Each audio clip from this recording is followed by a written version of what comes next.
Hi, Eddie Collins here. Today I want to share with you some tips that I've developed over my years of teaching to help you become a better musician in less time. So let's get started. First off, I think it's important to establish a music sanctuary, someplace you go to practice that you really enjoy and is dedicated to music. Here's my music room. You can see I have my instruments out, they aren't in the case. Makes it easier to want to pick them up and play. And I have things to listen to. Even my clock is music inspired. And we got inspirational posters as we go along. And I have my picks and capo all ready to go. My iPad. And things are ready and conducive to learning. Hopefully you noticed on that brief little tour that there was no TV or other distractions. Be sure to turn off your phone and focus on music. The next little tip I like to give is to find a support network. Don't go on this journey just on your own. Have others that are into the same thing that you're into. Growing up, my parents were not into having me be into music. So I had friends that were in, and of course we spent a lot of time together picking, and that certainly helped me get better quicker. So today you've got all this social networking that you can do. There are groups on Facebook and other things that will talk about your specific instrument and or type of music that you like to play. The next thing, and this is a biggie, be listening to music just all the time. Just get music in your ears so that when you attempt to play something, you really know what it should sound like. This may seem obvious, but I get people that come in and want to take lessons, and I ask if, what do you like about the banjo? Oh, I just like the way it sounds. Well, have you heard of Earl Scruggs? Earl who? So really do some listening.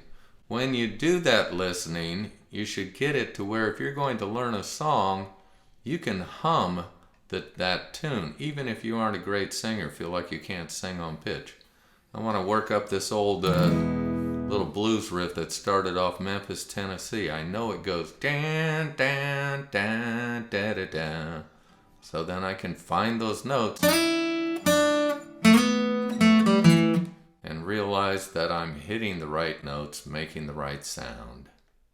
You will get a lot better, a lot quicker on your instrument if your practice sessions are focused, meaning that you aren't just randomly playing a bunch of tunes. The first step in your practice session should be warming up, doing some exercises, some stretches, bending your hands, getting them ready to go. Here's a little exercise I like to do on the banjo. It would work on other stringed instruments as well.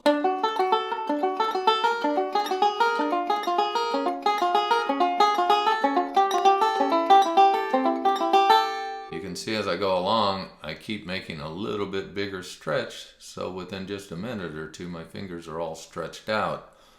So 5 minutes of focused warm-up is the equivalent of about 15 minutes just of noodling, so you're getting more bang for your buck in your practice time.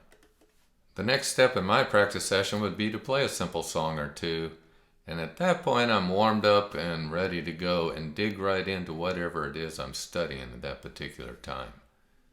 After focusing on new material, I then will play songs that I know but are on the more challenging side.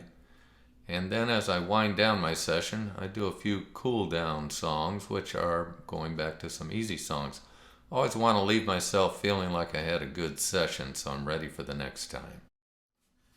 The next tip is don't practice mistakes.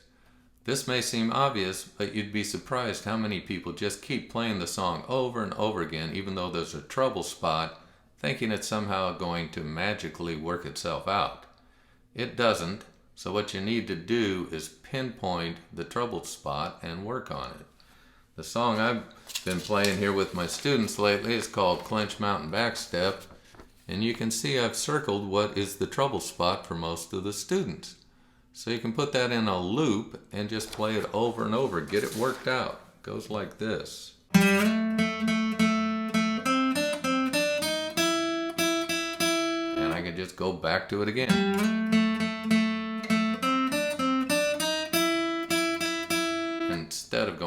way back to the beginning of the song, hoping that part will be right.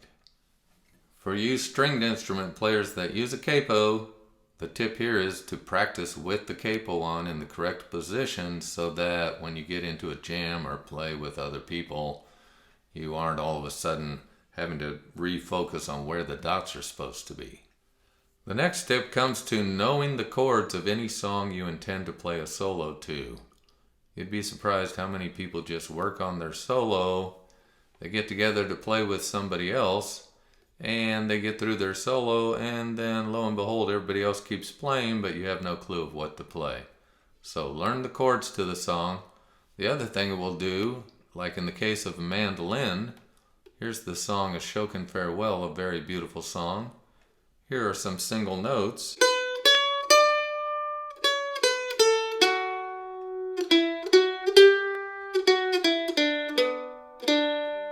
If I know my chords, I know what double stops will fill in behind those notes.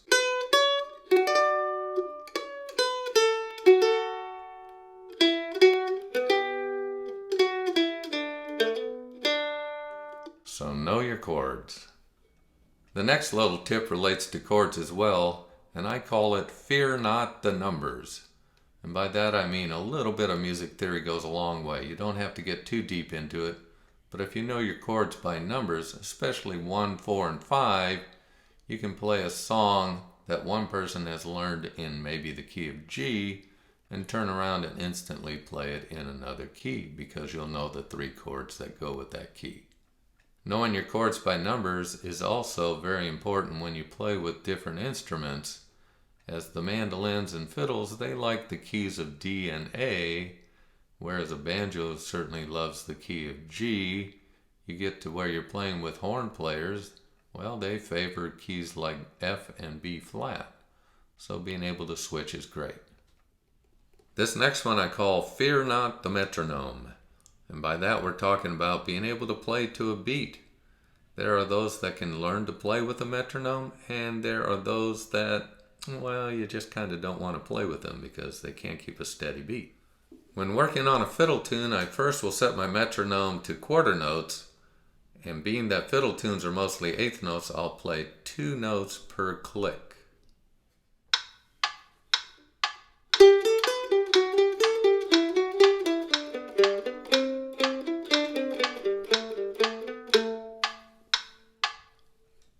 After playing to a click that is set to quarter notes, you should cut your beat in half. I once was at 120 and now at 60, and now I'm going to try to play 4 notes per beat, and that's the real feel of fiddle tunes when you play with a group. The bass is clicking boom, boom, but you're actually playing da-da-da-da-da-da-da. Sounds like this.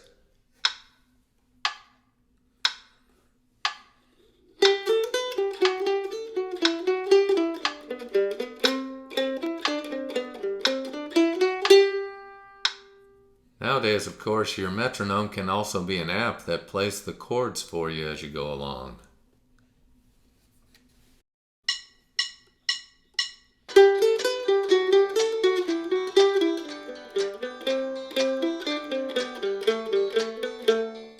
Here's a little something I picked up when people are performing songs that they are totally unaware that they're doing.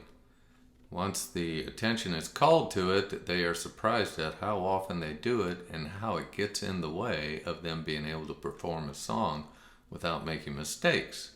So here's what happens.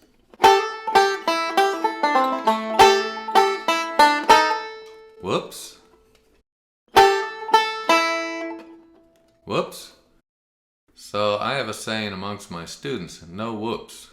You'd be surprised how many people actually verbalize that even when they're performing a song. So you may be thinking oops, but it's very important to learn how to play through that.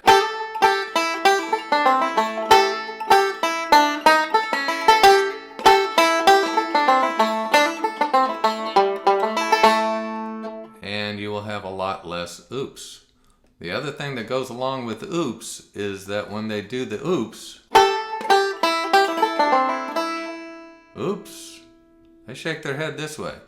Music goes this way. You're tapping your foot, you're feeling the beat, you're going back and forth this way. So even if you know you missed a note, try to keep your momentum going this way.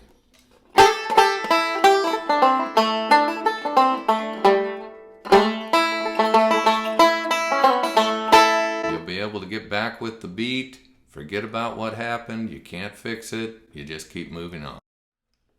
Here's one that may surprise you, but it has to do with if you're not used to performing, certainly you get nervous as you perform. So remember to breathe. Okay, I'm ready to play. You'd be surprised how many people, when they have to play under the gun, that they decide they're going to be like a swimmer where I'm going to do the whole lap just going.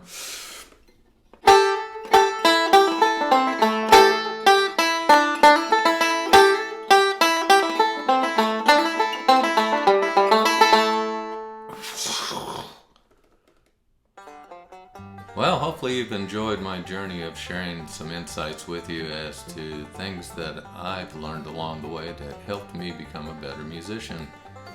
And lastly, I'll just leave you with this. Enjoy the journey. Music is wonderful. It should enrich your life. And everything about it should just be a great experience. Of course, you have those negative times. You wish you could play things better. But just enjoy the journey. Realize that you are getting better, and the more you enjoy it, the better you'll get.